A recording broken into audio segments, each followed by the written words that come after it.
नमो हरिहन्ताणं नमो सिद्धाणं नमो आयर्याणं नमो वज्रायाणं नमो लोये सव्यसाहूणं मङ्गलं भगवान् वीरो मङ्गलं गौतमो गणे मङ्गलं कुन्दकुन्दार्यो जैन धर्मोऽस्तु मङ्गलम् तीन भुवन में सार वीतराग विज्ञानता शिव स्वरूप शिवकार नमः त्रियोग संहारी के।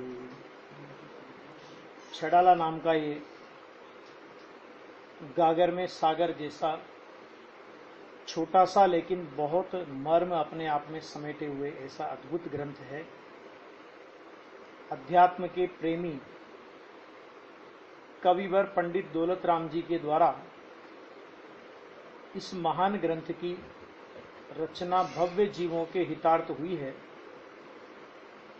इसमें हम लोग पहली ढाल पर चर्चा कर चुके, जिसमें संसार की चार गति के दुखों का वर्णन किया है, और उसके बाद हमारी चर्चा दूसरी ढाल पर चली, शुरुआत हुई जिसमें पंडित जी साहब ने ये कहा कि इन संसार के दुखों का मूल कारण क्या है। संसार के दुखों का मूल कारण एकमात्र मिथ्या दर्शन, मिथ्या ज्ञान और मिथ्या चारित्र है। इसके अलावा संसार के दुखों का कारण कोई कर्म वर्म नहीं है। मूल में अपनी अभिप्राय में जो मिथ्या दर्शन ज्ञान चारित्र का परिणाम है, जो कि वास्तव में आत्मघाती परिणाम जिसे कहा गया है, वह एकमात्र संसार परिभ्रमण का हेतु है। पंडित दौलत राम जी ये कहते हैं कि भाई इनका हम अत्यंत संक्षिप्त में वर्णन करेंगे और इनको भली भांति जान करके इनका त्याग करना और आत्मा के हित के मार्ग में लगना। ये बात जब उन्होंने कही, तब मिथ्या दर्शन, मिथ्या ज्ञान और मिथ्या चारित्र के दो भेदों की चर्चा जो अपन ने की, अग्रहित मिथ्या दर्शन ज्ञान चारित्र और ग्रहित मिथ्या दर्शन ज्ञान चारित्र, उसमें अग्रहित मिथ्या दर्शन ज्ञान चारित्र माने वो परिणाम जो अनादि काल से आज तक पर्याय पर्याय में अपने को होते रहे। अपन लोग जिस भी पर्याय में गए, उस पर्याय में अपन लोगों ने उस पर्याय संबंधी, उस पर्याय जितना, उस पर्याय जैसा अपने को माना और पूरा जीवन इस पर्याय बुद्धि में समाप्त कर दिया। ऐसे एक नहीं, दो नहीं, तीन नहीं, चार नहीं, अनंत अनंत भव अपन लोगों ने इसमें बिताए।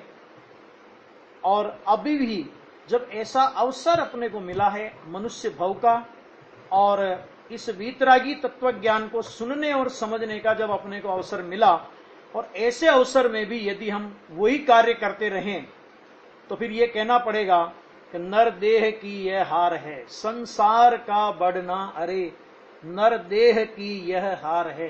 कि भाई ये संसार बढ़ गया, संसार में संयोग बढ़ गए, धन संपत्ति बढ़ गई, परिवार बढ़ गया, लक्ष्मी बढ़ गई, अधिकार बढ़ गए, लेकिन इसमें क्या बढ़ा, तेरी आत्मा में क्या बढ़ा?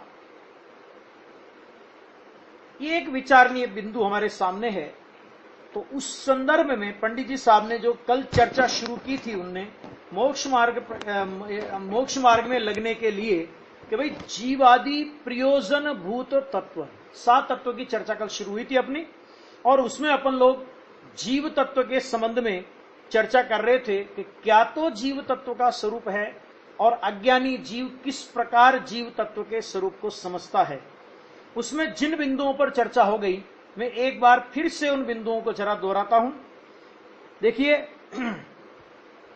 पहला बिंदु था चेतन को है उपयोग रूप।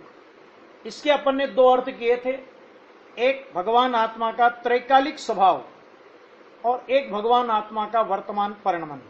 आत्मा का त्रैकालिक स्वभाव चेतना स्वरूप आत्मा का त्रैकालिक स्वभाव है, अर्थात आत्मा ज्ञान दर्शन उपयोग मई जीव तत्व है, और आत्मा का कार्य जानना और देखना है। यानी पर्याय की ओर से अगर हम बात करें, परिणमन की ओर से अगर हम बात करें, तो जानना देखना आत्मा का कार्य है। और स्वभाव की ओर से बात करें, त्रिकाली स्वभाव की ओर से बात करें, तो चेतना स्वरूप आत्मा का स्वभाव है। इसी विषय को समय सार के प्रारंभ में, जहां 19 नंबर की गाथा के बाद 19 नंबर की गाथा में आचार्य देव ने प्रश्न उठाया कि कब तक यह जीव अज्ञानी रहेगा, तो उन्होंने एक लाइन में इसका उत्तर दिया कि जब तक यह जीव रागादि भाव कर्मों में, ज्ञानावरणादि द्रव्य कर्मों में और शरीर आदि 9 कर्मों में यह मैं हूं और मुझ में ये द्रव्य कर्म, भाव कर्म और 9 कर्म है, ऐसा मानता रहेगा, तब तक ये अज्ञानी रहेगा। आगे इसी बात का विस्तार करते हुए जो बात 6 डाला में कही, वही बात समय सार में इस रूप में कही कि ये अज्ञानी जीव ये मानता है कि ये परद्रव्य भूतकाल में मेरे थे, वर्तमान में मेरे हैं और भविष्य में भी ये मेरे होंगे। मैं भी भूतकाल में इनका था, वर्तमान में इनका हूं और भविष्य में इनका मैं होऊंगा। इस प्रकार की बात अज्ञानी जीव त्रिकालवर्ती, माना परिणाम, देखो मिथ्यात्व का परिणाम तो एक समय का है, लेकिन उस एक समय के मिथ्यात्व के परिणाम में वर्तमान पर्याय रूप अपने को माना, वर्तमान राग रूप अपने को माना, वर्तमान शरीर रूप अपने को माना, वर्तमान कर्म के उदय रूप अपने को माना, तो उसके साथ ही केवल वर्तमान जितना नहीं, इसका मतलब क्या है कि वर्तमान में हम अपने को शरीर मानते हैं। इसका मतलब यह हुआ कि भूतकाल में जितने जितने शरीर अपने को प्राप्त हुए, उन शरीरों रूप अपने को हम मानते हैं। और भविष्य काल के शरीर भले ही अपने को प्राप्त अभी नहीं हुए, लेकिन वर्तमान रागादि भाव में, वर्तमान शरीर आदि में अगर अपने को अपनेपने की बुद्धि है, तो इसका मतलब यह हुआ कि भविष्य में भी जो जो संयोग प्राप्त होंगे, उनकी वर्तमान में हमारे अंदर में एकत्व बुद्धि पड़ी हुई है। तो सच में ये पाप, ये मिथ्यात्व, ये विपरीत अभिप्राय है तो एक समय का, लेकिन इस एक समय के विपरीत अभिप्राय में कितना भयंकर पाप है कि त्रिकालवर्ती मिथ्या अभिप्राय का महापाप इसके अंदर पाया जाता है, जिसकी हमें पहचान नहीं होती है। और इसीलिए जिनवाणी कहती है कि मिथ्यात्व के समान बड़ा पाप इस विश्व में कोई नहीं है, और सम्यक दर्शन के समान बड़ा धर्म इस विश्व के अंदर कोई नहीं है। तो ये बात हुई थी। और उसके बाद इसी विषय को जो 6 डाला में अपन ने पढ़ा, इसी विषय को समय सार में आचार्य भगवान ने इस प्रकार समझाया, और उन्होंने गाथा का हेडिंग ये डाला कि अब हम अज्ञानी जीव को समझाने के लिए प्रयत्न करते हैं। ये अज्ञानी जीव को समझाने के लिए प्रयत्न करते हैं, ऐसा शब्द क्यों डाला? हम समझाते हैं ऐसा शब्द क्यों नहीं लिखा? ये हमारा प्रश्न हो सकता है कि आचार्य देव ने प्रयत्न करते हैं ऐसा क्यों लिखा? कि अरे भाई, वास्तव में कोई किसी को समझा नहीं सकता, और अगर कोई किसी को समझा सकता होता तो आदिनाथ भगवान ने अपने पोते मारीची को समझा लिया होता। आपको पता होगा कि जैन शासन के हिसाब से हमारे पहले तीर्थंकर आदिनाथ भगवान जब समोसरण में विराजमान थे, और उनसे यह प्रश्न हुआ, क्या प्रश्न हुआ कि इस सभा में आपके जैसा तीर्थंकर होने वाला क्या कोई और जीव विद्यमान है क्या? तो भगवान के समोसरण में उनकी दिव्य ध्वनि खिरी, और उसमें यह समाधान प्राप्त हुआ कि ये जो मारीची बैठा हुआ है, कि ये मारीची इसी 24 का अंतिम तीर्थंकर होगा। और जैसे ही मारीची ने यह बात सुनी तो भगवान से विमुख हो गया। ये भगवान पहले तीर्थंकर होंगे और मैं 24वां तीर्थंकर होऊंगा, ये नहीं चलेगा।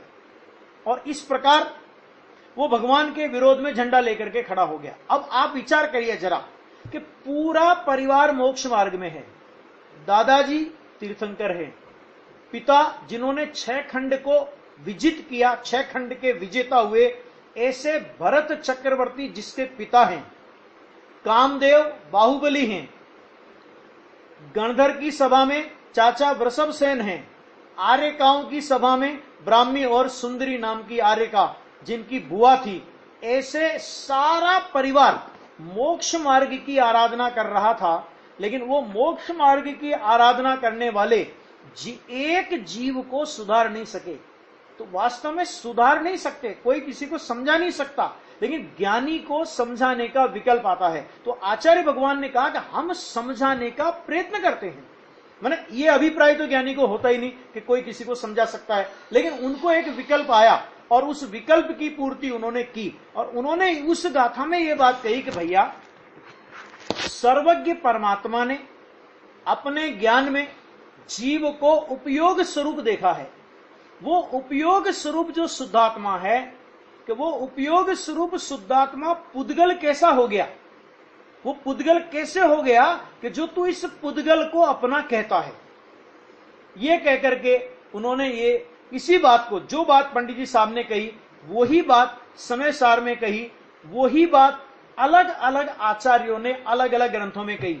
यहां तक कि इष्टोपदेश ग्रंथ के रचनाकार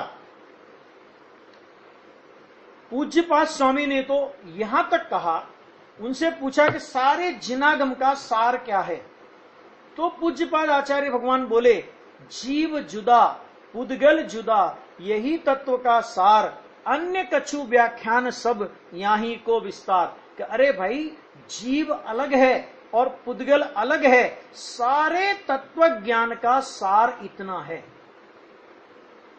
और जो कुछ भी आपको जिनागम में विस्तार दिखाई देता है, इतने लंबे चौड़े जिनागम अपने को पूरे के पूरे शास्त्र के शास्त्र भरे हैं। तो आचार्य भगवान ने कहा कि ये सब केवल इसी बात को समझाने के लिए है कि जीव जुदा पुद्गल जुदा। और देखो एक बात, कि जब अपन ने इस पुद्गल रूप शरीर को आत्मा से भिन्न माना, तो ये जितने नातेदारी, रिश्तेदारी, सगे संबंधी, ये जितना भी संबंध है, वो सारा का सारा संबंध किसके साथ में है? देह के साथ में। तो जब देह से ही हमने अपना नाता तोड़ दिया, तो फिर किसके साथ में अपना वास्तव में कोई संबंध बचता है? अपन 12 भावना पढ़ते हैं, तो 12 भावना में भी ये बात कही, जहां देह अपनी नहीं तहान अपना कोई, घर संपत्ति पर प्रगट है पर है परिजन लोय। कि भाई, जहां देह अपनी नहीं है, जहां देह अपनी नहीं, अन्य का और कहां से, बाकी के पदार्थ अपने कहां से हो सकते हैं? ये बात अलग अलग जगह इतने इतने प्रमाण मैंने आपके सामने इसलिए रखे कि अपने को ये लगे कि ये बात केवल पंडित दौलत राम जी ने कही है, ऐसी बात नहीं है। सारे जिनागम के ज्ञानियों ने इसी बात को कहा है। तो देखिए, 2 बातें हुई थी। उसके बाद बिन मुहूर्त और चिन्ह मुहूर्त पर हमारी खूब चर्चा हुई थी, और लास्ट में हमने अनूप के ऊपर चर्चा की थी। आज हम उससे आगे थोड़ा बढ़ते हैं कि इस विश्व के अंदर पुद्गल, धर्म, अधर्म, आकाश और काल, उसके साथ में जीव, जीव तो है ही, जीव के अलावा पुद्गल, धर्म, अधर्म, आकाश और काल, ये 6 द्रव्यों का अस्तित्व जगत में पाया जाता है। इसमें से जीव का अनुमान और पुद्गल की स्पष्टता तो अपने ख्याल में है, क्योंकि पुद्गल के पिंड अपने को स्पष्ट दिखाई देते हैं, और जिस ज्ञान के माध्यम से अपन जानते हैं, तो अपने को जीव का भी एक प्रकार से अनुमान तो होता है। लेकिन धर्म द्रव्य, अधर्म द्रव्य, आकाश द्रव्य और काल द्रव्य, आकाश द्रव्य में लोग क्या समझते हैं कि जो नीला नीला दिखाई देता है, इसका नाम आकाश है। पहली बात, ये हमारा बहुत बड़ा भ्रम है, क्योंकि आकाश वो एक अरूपी द्रव्य है, और जो अरूपी द्रव्य होता है उसका कोई भी रंग रूप नहीं होता। इसलिए रंग रूप नहीं होता क्योंकि वो पौद्गलिक नहीं है, क्योंकि रंग होता है वो पुद्गल में होता है। तो आकाश अरूपी द्रव्य है, आकाश का कोई रंग नहीं होता। और काल द्रव्य, जिसको सारी दुनिया काल द्रव्य को स्वीकार नहीं करती, आकाश द्रव्य को अन्यथा मानती है। धर्म और अधर्म द्रव्य माने जीव और पुद्गल जब गमन करते हैं तो धर्म द्रव्य निमित्त होता है, और जब गमन करके स्थिर होते हैं तो अधर्म द्रव्य निमित्त होता है। अपन इस रूप में समझ सकते हैं कि जगत में ये 6 द्रव्य ही क्यों हैं, 7 द्रव्य क्यों नहीं और 5 द्रव्य क्यों नहीं, इससे कम क्यों नहीं और इससे अधिक क्यों नहीं। तो इसका बहुत सुंदर सा समाधान कि जीव और पुद्गल के अस्तित्व की तो अपने को अनुमान से भी और प्रत्यक्ष से भी प्रतीति आती है।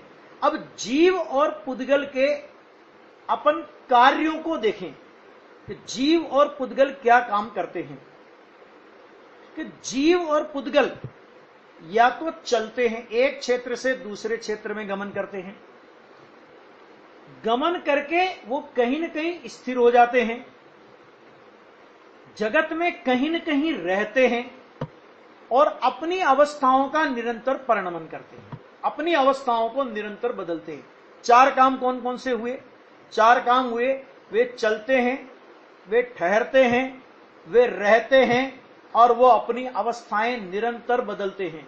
ये 4 कार्यों के अलावा आप कोई 5वां कार्य ढूंढ के बताओ।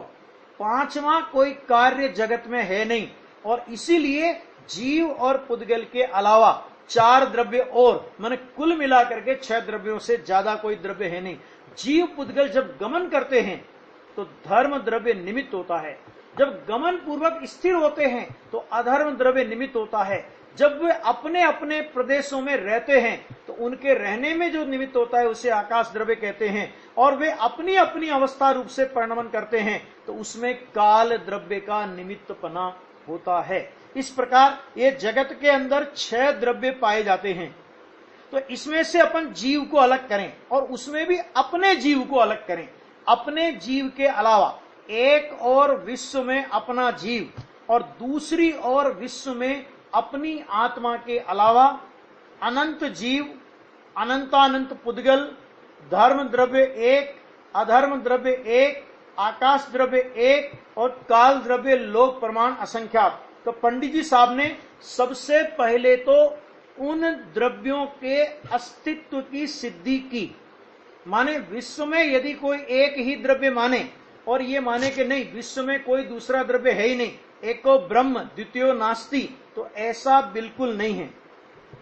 जगत में वे सब द्रव्य अपने अपने द्रव्य गुण पर्याय की मर्यादा में, अपने अपने द्रव्य क्षेत्र काल भाव के चतुष्टय में अनादि से अनंत काल तक रहे हैं और अनादि से अनंत काल तक रहने वाले हैं।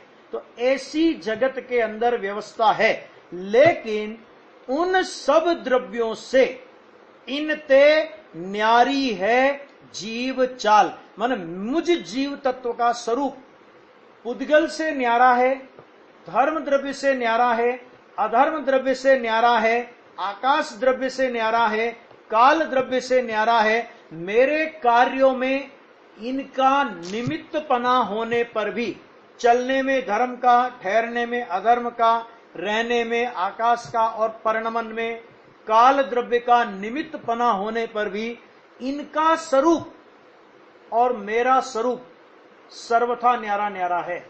माने ये निमित्त होते हैं। निमित्त होते हैं मतलब क्या कि कार्य तो माने चलने का कार्य, ठहरने का कार्य, रहने का कार्य, अपनी अपनी अवस्था का बदलने का कार्य वो जीव अपने उपादान से, अपनी स्वशक्ति से, अपनी सामर्थ्य से करता है। लेकिन उस सामर्थ्य के काल में इन द्रव्यों का निमित्तपना माना जाता है।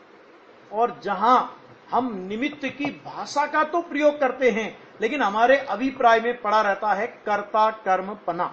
सच में निमित्त का मतलब क्या? कि निमित्त का मतलब ये कि जब जब कार्य होता है तब तब जिस अनुकूल पदार्थ पर कार्य में अनुकूल होने का आरोप आता है उसे निमित्त कहते हैं। निमित्त किसी भी कार्य का कर्ता नहीं होता। निमित्त केवल उपादान ने जिस समय कार्य हुआ, उपादान में जिस समय कार्य हो रहा है उस कार्य में अनुकूलता का आरोप किस पर आएगा, बस उसका नाम निमित्त है। देखो 2 बातें समझ लीजिए निमित्त उपादान के संबंध में कि निमित्त को कर्ता मानने वाला निमित्त के अस्तित्व को उड़ाता है और निमित्त के अस्तित्व से ही इनकार करने वाला कि वो भी अज्ञानी है। निमित्त के अस्तित्व को स्वीकार नहीं करे तो अज्ञानी, और निमित्त को कर्ता माने तो अज्ञानी।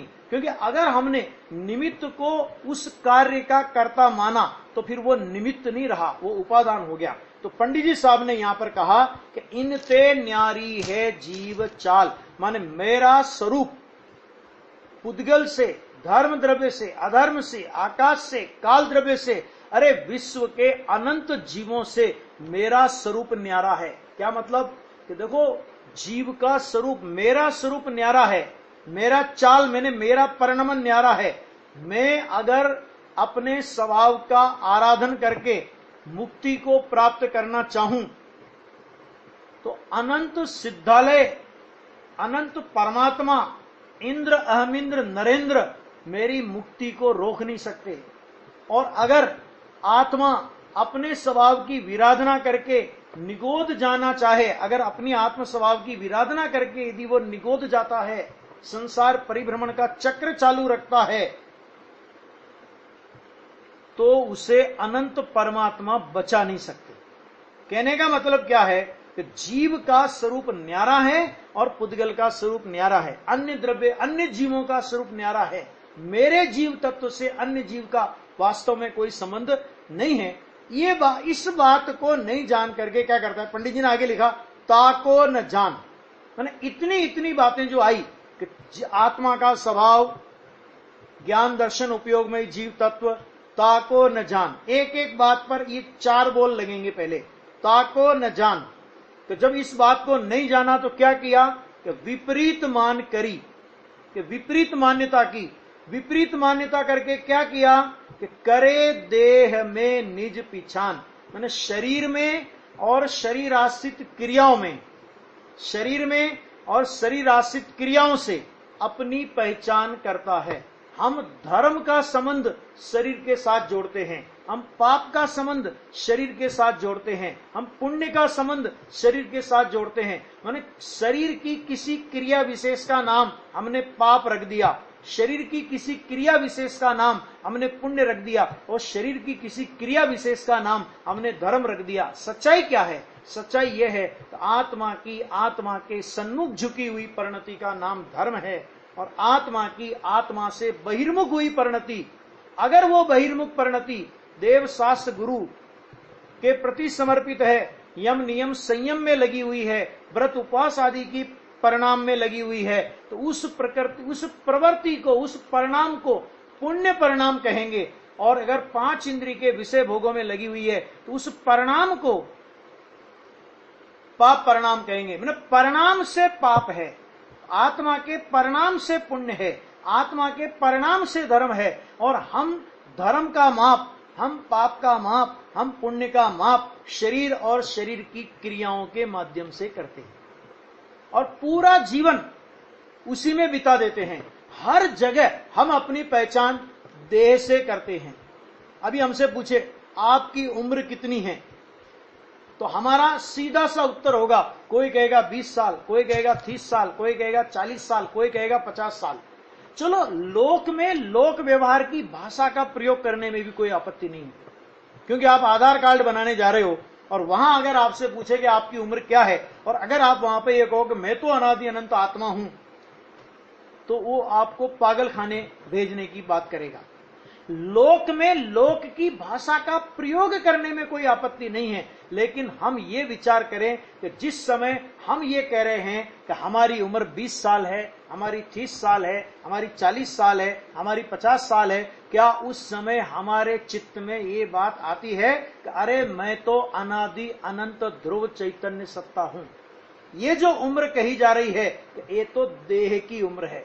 आप काले हो कि गोरे हो, तो कोई अपने को काला बोलेगा, कोई अपने को गोरा बोलेगा। आत्मा न काला होता है न आत्मा गोरा होता है। हम क्या बोलते हैं, आजकल भाई मेरा वजन बहुत बढ़ गया है, मुझे अभी बहुत वजन अपना कम करना है। पहले ये नक्की करो कि आत्मा का वजन होता है क्या। शरीर के वजन को भाषा में पहले भी बोल चुका हूं कि भाषा का प्रयोग करने में कोई आपत्ति नहीं। डॉक्टर के यहां जाएंगे तो यही बोलेंगे, डॉक्टर साहब मेरा वजन बहुत बढ़ गया। लेकिन अभिप्राय हमारा क्या है? क्या उस समय उस शरीर के वजन को हम अपना वजन मानते हैं कि नहीं मानते? शरीर का वजन बढ़ गया, मान लीजिए हमारा वजन कम हो और हम वजन बढ़ाना चाहते हो और हमारी इच्छा के अनुरूप अगर हमारा वजन बढ़ जाता है तो हमारे चित्त को प्रसन्नता होती है कि नहीं होती है? और अगर हम वजन घटाना चाहते हैं और हमारी इच्छा के अनुरूप हमारा वजन घट जाए तो हमारे चित्त को प्रसन्नता होती कि नहीं होती है? और इससे उल्टा हो जाए तो हमारा चित्त खेद खिन्न होता है कि नहीं होता है? चलो लौकिक दृष्टि से, लोक की दृष्टि से ऐसा भी होता हो, लेकिन अभिप्राय क्या चलता है? उस समय हमारा अभिप्राय शरीर का वजन बढ़ने से मेरा वजन बढ़ा, शरीर का वजन घटने से मेरा वजन घटा, शरीर की मतलब जो भी इस प्रकार की परिणति में शरीर से हम अपनी पहचान करते, करे देह में निज पिछान, इस रूप में हम अपनी पहचान करते हैं। तो आचार्य कहते हैं कि तुम जब तक शरीर और आत्मा को, पुद्गल और आत्मा को एक मानते रहोगे तो धर्म के क्षेत्र में कितना भी कुछ कर लेना, कभी भी जीवन में रंच मात्र भी धर्म प्रकट नहीं होगा। इसलिए जब ये बात कहते हैं गुरुदेव श्री, जब अपने प्रवचनों में कई बार ये बात कहते हैं कि ये जीव जड़ की क्रियाओं में अपनत्व मान करके अपने चैतन्य की प्रति समय हत्या कर रहा है। और कितनी हत्या कर रहा है कि जिस तरह एक अपने चैतन्य की हत्या नहीं कर रहा, जिस तरह ये अपने को पुद्गल के कार्यों का कर्ता मानता है या पुद्गल की क्रियाओं से जिस तरह ही अपनी पहचान करता है, तो उसी तरह विश्व के सभी जीवों की पहचान भी उसी तरह करता है। क्यों? क्योंकि जब हमने अपने को पुद्गल रूप माना या पुद्गल को अपने रूप माना, यानी अपने ज्ञान दर्शन उपयोग में जीव तत्व ऐसा नहीं माना और अपने को देह रूप माना, तो केवल हमने अपनी ही हिंसा नहीं की, लेकिन हुआ क्या कि जिस तरह हमने अपने को देह रूप माना उसी तरह हमने विश्व के अनंत जीवों को देह रूप माना। जैसा हम अपने को मानते हैं वैसा हम विश्व के सारे जीवों को मानते हैं। अरे यहां तक कि हम भगवान को भी उसी रूप में देखते हैं। और जब हम भगवान का विभाजन करते हैं तो 24 तीर्थंकरों की पहचान का हमारा आधार होता है 2 गोरे 2 सांवले, और वो पूरा एक दोहा आता है कि इतने भगवान इस कलर के, इतने भगवान इस कलर के, इतने भगवान इस कलर के। अरे भाई, वो सब शरीर का कलर था, वो तो केवल एक संयोग का ज्ञान कराने की बात थी कि शरीर का कलर इस प्रकार का है। वास्तव में आत्मा का कोई कलर नहीं होता। लेकिन हम अपने अभिप्राय में जब अपने को देह से संयुक्त मानते हैं और इस अभिप्राय से हम अपनी आत्मा का घात करते हैं, अपनी आत्मा की हिंसा करते हैं, तो इसका मतलब क्या हुआ कि हम अपने अभिप्राय में विश्व के सभी जीवों के घातक है। इसका मतलब यह हुआ कि अरे एक कसाई खाना चलाने वाला एक दिन में एक लिमिट है उसकी जीवों को मारने की, लेकिन उसका भी एक टाइम पीरियड फिक्स है। लेकिन हम अपने अभिप्राय में इस मिथ्या अभिप्राय के वश होकर प्रति समय विश्व के अनंत जीवों का हत्या का महापाप अपने अभिप्राय में कर रहे हैं। इस पाप की ओर हमारा ध्यान नहीं जाता और इसलिए जिनवाणी कहती है कि अरे मिथ्या दृष्टि तो सट काय के जीवों का घातक है, भले ही बाहर में जिंदगी भर उसने एक चींटी नहीं मारी। क्यों नहीं? कि भाई तुमने पुद्गल रूप जीव को माना ना, तो तुमने जीव के अस्तित्व की हत्या की, और जीव के अस्तित्व की हत्या की, एक जीव के अस्तित्व की नहीं, पूरे जीव के अस्तित्व की हत्या की। इसलिए ज्ञानी कहते हैं अरे हमने किसी को पर्याय बुद्धि से देख लिया हो, हमने किसी को देह दृष्टि से देख लिया हो, हमने किसी को संयोग दृष्टि से देख लिया हो, तो वे सभी जीव हमें माफ करें।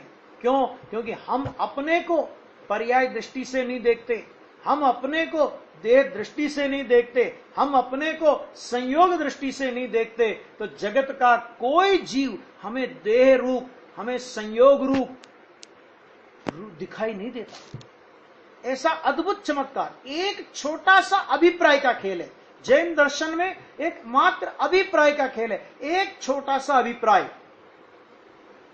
हमें अनंत काल तक के लिए निगोद भेज सकता है, और उसी अभिप्राय की सम्यकता हमें अनंत काल तक के लिए सिद्धालय का वासी बना सकती है। अनंत काल तक अनंत सुख भोगते रहें, और वो भी अक्षय अनंत काल तक अनंत सुख भोगते रहें।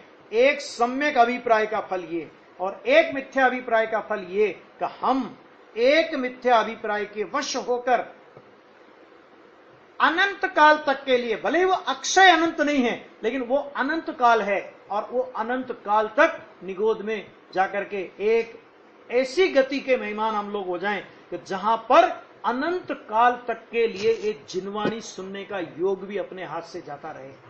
ऐसा महापाप हमें इस जीवन में करने से बचना चाहिए। इसलिए पंडित जी ने यहां कहा, ताको न जान विपरीत मान करी, करे देह में निज पिछान। और इसके अंदर आप एक बात और जोड़ लीजिए कि अगर ऐसा करता है, माने इस बात को, माने जीव तत्व का जो स्वरूप बताया उसको नहीं जानता, विपरीत मानता है, देह में अपनी पहचान करता है, तो इसका फल क्या आएगा? तो सीधा सा अर्थ है कि इसका फल निगोद आएगा। तो अगर हमें निगोद नहीं जाना हो तो क्या करें? अगर हमें संसार परिभ्रमण नहीं करना हो तो क्या करें? कि चार बातें, जैसे यहां कहा था, ताको न जान विपरीत मान करी, करे देह में निज पिछान। अब इसी का उल्टा कर लीजिए, इस बात को जान। गलती करने वाला क्या करता है कि ताको न जान। सही मार्ग में चलने वाला क्या करेगा कि इस बात को जान। किस बात को जान? कि मैं ज्ञान दर्शन उपयोगमय जीव तत्व हूं, मेरा कार्य ज्ञाता दृष्टा है, आंख नाक कान औदारिक शरीरों रूप मेरी मूर्ति नहीं है, चैतन्य अरूपी असंख्यात प्रदेशी मेरा एक आकार है, और सर्वज्ञ स्वभावी ज्ञान पदार्थ होने से मुझ आत्मा ही अनुपम है। पुद्गल धर्म अधर्म आकाश और काल तथा मुझ आत्मा के अलावा विश्व में अनंत जीव द्रव्य हैं, लेकिन उन अनंत जीवों से, पुद्गलों से, धर्म से, अधर्म से, आकाश से, काल से निज आत्मा का किसी प्रकार का कोई संबंध नहीं है। इस बात को जान। दूसरा पॉइंट, अविपरीत मानकर, क्योंकि जानेगा, सही जानेगा तो सही मानेगा। जानना सच्चा होगा तो मानने में सम्यकता आएगी। जानेगा ही नहीं, जानेगा उल्टा और सच्चा माने, ऐसा कभी नहीं होता। तो कहते हैं कि अविपरीत मानकर। अज्ञानी क्या करता था कि करे देह में निज पिछान। अभी क्या करने लगा कि करे आत्म में निज पिछान, अपनी आत्मा से अपनी पहचान करता है। उस विपरीत मान्यता का फल क्या था कि विपरीत मान्यता का फल था 4 गति 84 लाख योनियों में परिभ्रमण करते हुए निगोद चले जाना। उस विपरीत मान्यता का फल था। और इस सम्यक मान्यता का फल क्या है कि 4 गति का अभाव करते हुए अनंत काल तक सिद्धालय में निवास करना, ये इस अविपरीत मान्यता का फल है। देखो गुरुदेव श्री एक बहुत अच्छी बात कहते थे कि देखो ये जो निगोद है ना, निगोद ये जीव का पीहर है। क्या मतलब? कि अनादि काल से जीव अनंत काल तक वहां रहा। सच में अपन लोग है ना, जमानत पर छूटे हुए लोग हैं। कैसे जमानत पर छूटे हुए लोग हैं अपन? कि जैसे कोई बहुत भयंकर अपराधी हो और गवर्नमेंट एक अवसर दे उसे कि जाओ तुम्हें इतने टाइम के लिए छूट है, अगर इतने टाइम में तुम सुधर गए तो वापस लौट के आने की जरूरत नहीं है, और नहीं सुधरे तो वापस तुम्हारे लिए जेल की काल कोठरी तैयार है। लेकिन अपन लोग उससे ज्यादा चतुर हैं। जैसे किसी जेल जिस आदमी को जेल में रहने की आदत हो जाए ना, तो वो जब जेल से उसे छोड़ा जाता है तब वो दूसरे अपने कैदियों से कहता है कि भैया ये जो मेरा मटका रखा है ना पानी का, कि इस पानी के मटके को छूना नहीं, इसको गंदा मत करना। कि भाई क्या बात है, तुम तो जा रहे हो? अरे जागा रहा हूं, 2-4 दिन में वापस आने वाला हूं मैं। हम लोगों की आदत कहीं ऐसी तो नहीं होती। होना क्या चाहिए? होना यह चाहिए कि अगर हमको छूट मिली है, 2000 सागर की त्रस पर्याय हमको मिली, निगोज से निकलने के बाद 2000 सागर की त्रस पर्याय के लिए हम आए, त्रस पर्याय में हम आए, हमें लौट करके दोबारा, मैंने जमानत में छूटा हुआ क्यों कहा कि अगर हमने 2000 सागर की इस त्रस पर्याय में अपनी आत्मा को समझ करके मोक्ष प्राप्त कर लिया तो कोई बात नहीं, निगोज जाने की फिर कोई आवश्यकता भी नहीं पड़ेगी। और अगर 2000 सागर की त्रस पर्याय में यदि हमने अपनी आत्मा को समझकर अपनी आत्मा का भला नहीं किया तो 2000 सागर बाद या उससे पहले भी निगोज जाना पड़ सकता है। क्यों? आप कहो कि भाई साहब इसको तो 6 महीने के लिए छोड़ा है जेल से। कहा छोड़ा तो 6 महीने के लिए था, लेकिन जैसे ही वो बाहर निकला जेल से, उसने एक पत्थर उठाया और जेलर के सिर पे दे मारा। अभी आप बोलो 6 महीने के लिए उसे छोड़ा जाएगा या छोड़ा था 6 महीने के लिए और वापस तुरंत जेल के अंदर डाल दिया जाएगा कि नहीं, तुम जेल से बाहर निकलने के काबिल ही नहीं हो। इसी तरह हम मुश्किल से निगोद से निकले, महामिथ्यात्व के प्रभाव में हम निगोद थे। निगोद में भाव कलंक की इतनी प्रचुरता कि जिससे अधिक आत्मा के स्वभाव का घात दूसरी जगह नहीं होता, उस जगह का नाम निगोद। हम ऐसी जगह पहुंचे और वहां से किसी महान पुण्योदय से अपने को त्रस पर्याय की प्राप्ति हुई और अपन त्रस पर्याय प्राप्त करके यहां तक आ गए। और यहां तक आकर के फिर हमने तीव्र मिथ्यात्व का सेवन किया तो 2000 सागर का भी इंतजार करने की जरूरत नहीं रहेगी। 2000 सागर के पहले हम नहीं जा सकते ऐसी बात नहीं है, लेकिन 2000 सागर के बाद तो नियम से नहीं जामे, ये प्रयत्न हमें इस भाव में करना है। और उसके लिए 4 बातें जो अभी आपको बताई कि ताको न जान, इसका उल्टा करो कि इस बात को जान, विपरीत मान करी, इसकी जगह करो अविपरीत मान करी, करे देह में निज पिछान, इसकी जगह करो करे आत्म में निज पिछान। उसका फल निगोद और इसका फल मोक्ष। अब हमें कहां जाना? अनंत काल तक अनंत दुखी होने के लिए निगोद या अनंत काल तक अनंत सुखी रहने के लिए मोक्ष, ये निर्णय हमारे ऊपर है। पंडित जी साहब तो इस छड़ाला के माध्यम से अथवा जितने भी हमारे आचार्य भगवंत हैं, ज्ञानी धर्मात्मा पुरुष हैं, वे हमें जिनागम के माध्यम से मार्ग बता सकते हैं। मार्ग पर चलना कि नहीं चलना ये हमारे अधिकार की बात है।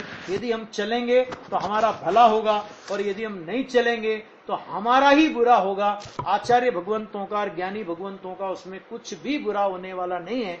यदि हम अपनी आत्मा का बुरा नहीं करना चाहते और हम अपनी आत्मा को भव समुद्र से तारना चाहते हों तो हमें आज ही अपनी आत्मा को समझने का प्रयत्न करना चाहिए। अभी और भी, ये तो अभी इतनी बात बताई, अभी मिथ्या दृष्टि जीव शरीर और पर वस्तुओं के संबंध में किस प्रकार का विचार करता है उसकी और विस्तार के साथ में चर्चा पंडित जी साहब ने आगे की है। वो 4 नंबर की जो गाथा है, जो छंद है, उस 4 नंबर के छंद पर हमारी स्वाध्याय कल और होगी। हम सब उस पर चर्चा करेंगे और अपने आत्म स्वभाव को समझने का प्रयत्न करेंगे। सभी को जय जिनेन्द्र।